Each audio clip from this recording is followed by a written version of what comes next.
हम अपनी नई वीडियो के साथ। और आज की इस वीडियो में हम बात करने वाले हैं कौन कौन सी बुक्स हमें बैंक एग्जामिनेशन की प्रिपरेशन के दौरान पढ़नी चाहिए। तो मैंने जो बुक्स है वो 4 कैटेगरी में डिवाइड कर दी हैं। पहली जो हमारी सेक्शन है वो है मैथमेटिक्स की, दूसरी हमारी इंग्लिश की, तीसरी हमारी बैंकिंग अवेयरनेस की और चौथी मेरी फेवरेट सेल्फ हेल्प बुक्स की कैटेगरी। बट आप सोच रहे होंगे इसमें सर रीजनिंग की क्यों नहीं है, क्योंकि मुझे पर्सनली लगता है कि रीजनिंग जो है उसके लिए कोई बुक की ज़रूरत नहीं है। ठीक है, तो बढ़ते हैं। चारों में से हम सबसे पहले क्या करेंगे, मैथ्स के बारे में करेंगे। तो इसलिए हम कुछ देर के लिए इंग्लिश बुक को रखते थे साइड पे।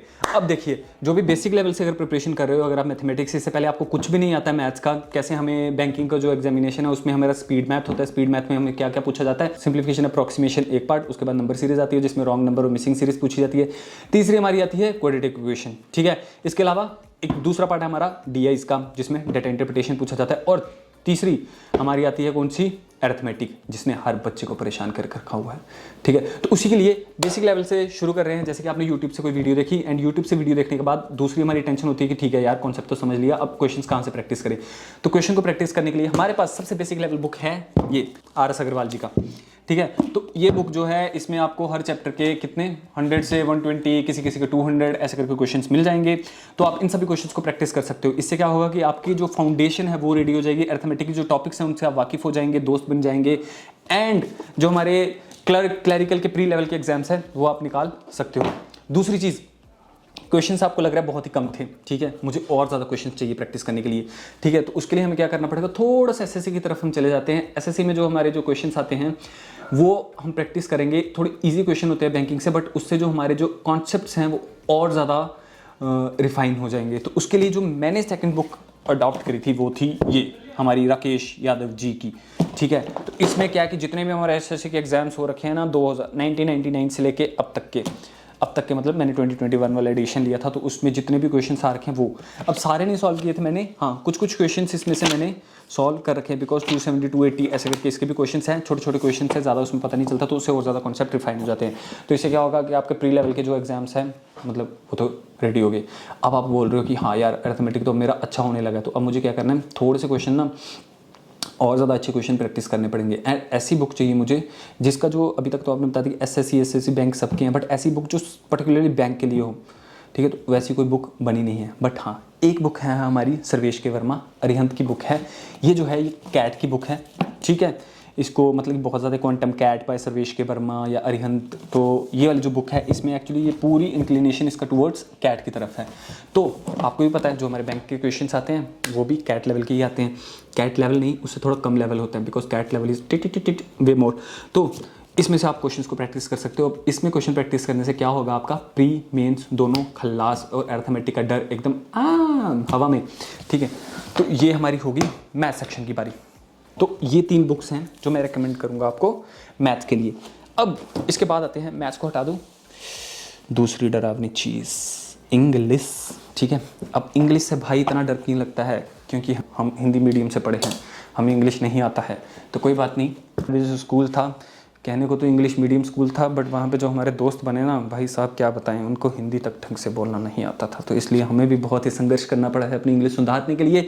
तो इसलिए वोकैब बहुत ज़्यादा इंपॉर्टेंट है, क्योंकि अगर आपकी वोकैबुलरी अच्छी है तो उससे आप क्या कर सकते हो, एक फैंसी सा वर्ड यूज़ कर सकते हो अपनी कॉन्वर्सेशन में एंड उसको 4 चांद लगा सकते हो। तो सबसे पहले जो बुक है हमारी आती है वर्ड पावर मेड ईजी करूँगा। इसमें क्या है कि आपकी जो वोकैब है वो बहुत ज़्यादा मतलब कि एकदम फाउंडेशन, एकदम मतलब कि कहते हैं ना नीचे से शुरू करना है और बहुत अच्छे से वोकैबुलरी बिल्डिंग होगी।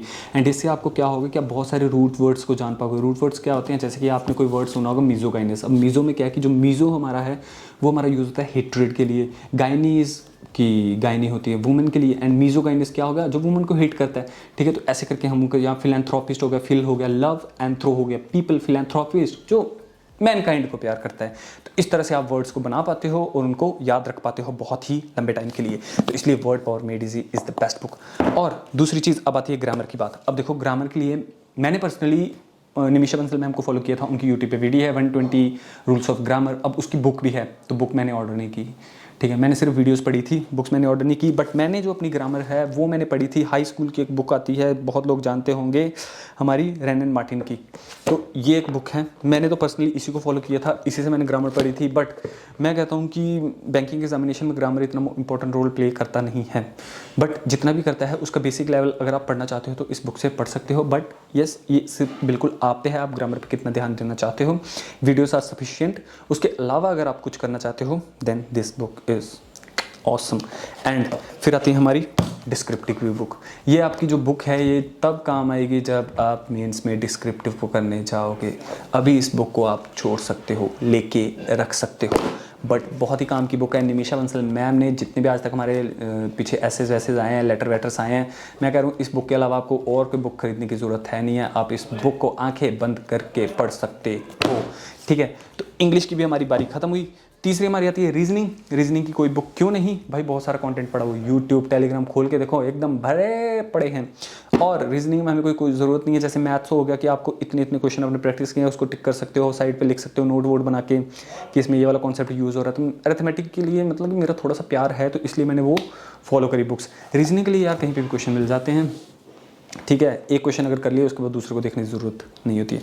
तीसरी आती है हमारी बैंकिंग की। अब बैंकिंग की मैं कहानी बताता हूँ। जब मैंने बैंकिंग की बुक ऑर्डर करी तो उसमें क्या था, अरिहंत की बुक मैंने ऑर्डर करी थी, बट अरिहंत की जगह ना मेरे पास बुक आ गई है, आर गुप्ता जी हैं, इनकी कोई बुक है ये बैंकिंग की, ये मेरे पास गलती से आ गई। तो जब मैंने बुक खोली, मैंने पढ़ना शुरू करी तो मेरे को बड़ी अच्छी बुक लगी। एक दिन मैंने खोल के देखा, अरे भाई ये तो अरिहंत है ही नहीं, बट बुक अच्छी लगती, हाईलाइट भी कर ली हुई थी, वापस कर नहीं सकते थे, तो सोचा आप इसी से पढ़ते हैं। एंड जब पढ़ना शुरू किया, सच में ये बुक बहुत ही अच्छी थी। इसका अगर आप पढ़ना चाहते हो, बिकॉज इसमें क्या था कि जो कोई भी टॉपिक है उसको बहुत ही एलेबोरेटली बता रखा है, किसी भी एक टॉपिक को आप पढ़ सकते हो and it will help you in long term. अब आती है हमारी पांचवी category and my favourite category, ठीक है, सेल्फ हेल्प बुक्स। बिकॉज जिस टाइम हम प्रिपरेशन कर रहे थे तो उस टाइम पे मेरा ये हाल था कि भाई मेरे को बैंकिंग के अलावा कुछ और करना ही नहीं है। अगर मैं करूँगा भी तो वो चीज़ ऐसी होनी चाहिए कहीं ना कहीं मेरे गोल से रिलेटेड हो। तो उस टाइम पे मैंने सेल्फ हेल्प बुक्स पढ़ना स्टार्ट कर दी। मैं हमेशा से करता था बट इस टाइम पे थोड़ी ज़्यादा कर दी। इससे क्या होता है, अलग अलग पर्सपेक्टिव डेवलप करते हैं हम हर प्रॉब्लम को सॉल्व करने के लिए। एंड मैं वैसे ही बुक्स पढ़ता था जो कहीं ना कहीं रिलेटेड हो मेरी प्रिपरेशन के लिए। तो सबसे पहली बुक आती है हमारी deep work by call Newport. इस बुक ने मेरे को, मैं बताऊँ भाई साहब क्या बना दिया, कैसी प्रिपरेशन मैं कर रहा था और कैसी प्रिपरेशन मैंने करना स्टार्ट कर दिया, ठीक है। तो ये डीप वर्क जो बुक है बहुत ही बेस्ट बुक है। इसमें जो ऑथर हैं वो बता रहे हैं कि एक होता है शैलो वर्क, एक होता है डीप वर्क जो आप बिल्कुल फोकस के साथ करते हो। शैलो वर्क क्या होता है कि चलो ठीक है मैं ये बुक पढ़ रहा हूँ, अरे भाई ये क्या मैसेज आया किसी का, ठीक है, तो मैसेज देख लिया। अब जैसे मैसेज देखा, इससे क्या हुआ, जो फोकस था, जो फ्लो स्टेट में बनाने की कोशिश कर रहा था उसमें हिंड्रेंस क्रिएट होगी जस्ट एक मैसेज की वजह से। अब इससे क्या होगा, मुझे अपनी कंसंट्रेशन बनाने के लिए फिर से 20 मिनट लगेंगे। सोचो हम तो बीच में बार बार फ़ोन देखते हैं, बार बार नोटिफिकेशन देखते हैं, तो उससे क्या हो रहा है, शैलो वर्क हो रहा है, वो डीप वर्क नहीं हो रहा। डीप वर्क के लिए आपको डीप स्टेट में जाना जरूरी है। एंड डीप स्टेट में जाने के लिए हमें क्या करना पड़ता है, जितनी भी डिस्ट्रैक्शंस है उनको साइड पर रखना पड़ता है। And this is the best book which can tell you how to remove all the distractions from your life, ठीक है। तो इस बुक को आप पढ़ सकते हो, कार्ल न्यूपोर्ट। सेकंड बुक जो आती है वो ही द अल्केमिस्ट। जिनको बुक्स पढ़ने की आदत नहीं है बट आदत डेवलप करना चाहते हैं तो the Alchemist by Paulo Coelho best book है। एंड मैं बताऊं, लास्ट टाइम मैं ऑफिस असिस्टेंट का मेंस दे रहा था, ठीक है, आरआरबी का, तो उसमें क्वेश्चन आ रखा था, पता क्या, who is the author of the alchemist. अरे आंखें बंद करके हमने लगाया पोलो कोएल्हो। सभी कहते हैं कि सुबह उठ कर पढ़ाई बड़ी अच्छी होती है, कभी ट्राई नहीं कर पाए, क्यों, उठा नहीं जाता है। तो आपको उठाने के लिए आ गया है हमारी the 5 AM club bye robin Sharma. It is the best book, ठीक है। क्यों बेस्ट है, बिकॉज रोबिन शर्मा ये जो बुक बनाई है ना भाई साहब, क्या एक जन्म गुट्टी बना दिया। कोई कहे ना कि भैया मेरे को लाइफ सुधारनी है, कोई मेरे को ना ऐसे एलिक्सर दे दो जो होते हैं, ठीक है, पीने को कुछ दे दो, तो ये लो पीने को दे रहे हैं द 5 AM क्लब, पी लीजिए, बिना आंखें बंद करके पी लीजिए, ठीक है। एंड चौथी रोबिन शर्मा की यही बुक, छोटी सी बुक, 101 चैप्टर है, बिल्कुल ही शगुन सा दे दिया रोबिन शर्मा ने, ठीक है। तो 1-1 रुपया आप रोज़ पढ़ सकते हो, मतलब 101 दिन में एक चैप्टर, छोटा सा चैप्टर है, 5 मिनट भी नहीं लगते, बट वो 5 मिनट आपका जो दिन बना देंगे ना, मैं बता नहीं सकता हूँ, ठीक है। तो चौथी बेस्ट बुक रोबिन शर्मा की, who will cry when you die. And भैया सारे फॉरेन ऑथर्स आ गए, Cal Newport, Paulo Coelho, Robin Sharma. India का कुछ बचा है, इंडिया में भी कुछ है, भारतीय संस्कृति से कुछ लाओ, तो लेके आ रहे हैं ना भाई हमारे एपीजे अब्दुल कलाम जी, ठीक है, जो मेरे पर्सनली फेवरेट हैं, मेरे आइडल हैं। बिकॉज 2 चीज़ों की वजह से, एक कि रिलीजन के बेसिस में इन्होंने कभी डिस्क्रिमिनेशन नहीं किया, मुस्लिम थे बट हर इंसान हमारे भारत देश का इनकी इज्जत करता है। क्यों, क्योंकि इनके मन में वैसा कुछ नहीं था, ठीक है। दूसरी चीज़, बहुत ही सिंपल बैकग्राउंड से आए हैं, जैसे कि हम लोग एक सिंपल लाइफ जी रहे हैं, ऑर्डिनरी फैमिली है, बट वहाँ से निकल के आए एंड क्या क्या नहीं किया। मिसाइल मैन कहा जाता है, इंडिया के प्रेसिडेंट रहे हैं, एंड हर बच्चे से लेके बड़ा हर कोई इनकी इज्जत करता है। तो आप जब ये बुक पढ़ेंगे विंग्स ऑफ फायर, तो आप जान पाएंगे इनकी ज़िंदगी के क्या चैलेंजेस रहे, कैसे बैकग्राउंड से आए हैं और कैसा इनका माइंडसेट था जब भी हम ऑटोबायोग्राफी पढ़ते हैं। And it will give you a very warm experience, ठीक है। तो इसलिए ये बुक अच्छी है। तो मैं क्यों कहता हूँ कि देखो प्रिपरेशन के दौरान ना ये वाली बुक्स पढ़ना बहुत ज़्यादा ज़रूरी है। इससे क्या हो रहा है, वोकैबुलरी इंप्रूव हो रही है, आपकी इंग्लिश इंप्रूव हो रही है, जो आपका पर्सपेक्टिव है वो डेवलप हो रहा है। एंड इंटरव्यू में आपको इतनी ज़्यादा हेल्प होने वाली है, इस वजह से मैं बता नहीं सकता। एंड आगे भी लाइफ में आप अलग अलग लोगों से मिलते हो, तो एक ग्रेट कॉन्वर्सेशनलिस्ट बनने के लिए आपको अलग अलग टॉपिक्स की नॉलेज होनी चाहिए। तो वो टॉपिक्स की नॉलेज कैसे होगी, जब हम ऐसी बुक्स पढ़ेंगे, ठीक है। तो आई होप कि हमारी जो ये बुक वाला सेक्शन है ख़त्म हो गया। इनमें से अगर आपको कोई भी बुक पढ़नी है तो लिंक मैंने नीचे दे दिए हैं सबके ही, आप ऑर्डर कर सकते हो और उससे पढ़ सकते हो। बाकी एग्ज़ाम्स आ रहे हैं, एग्ज़ाम चल ही रहे हैं, तो मोटिवेटेड रहो, बिल्कुल भी ऐसे ढीले नहीं पढ़ना है ना। आगे के जितने भी 6-7 महीने हैं ना, एकदम वॉरियर वाली स्पिरिट रखनी है, हर रोज़ पढ़ना है, हर रोज़ प्लान करना है, टू डू लिस्ट बनानी है और जम के मेहनत करनी है, ठीक है। तो इस साल एग्ज़ाम निकाल लेंगे, हमें आप पे पूरा भरोसा है। तो अभी के लिए इजाज़त चाहते हैं, मिलते हैं नेक्स्ट वीडियो में। नमस्कार।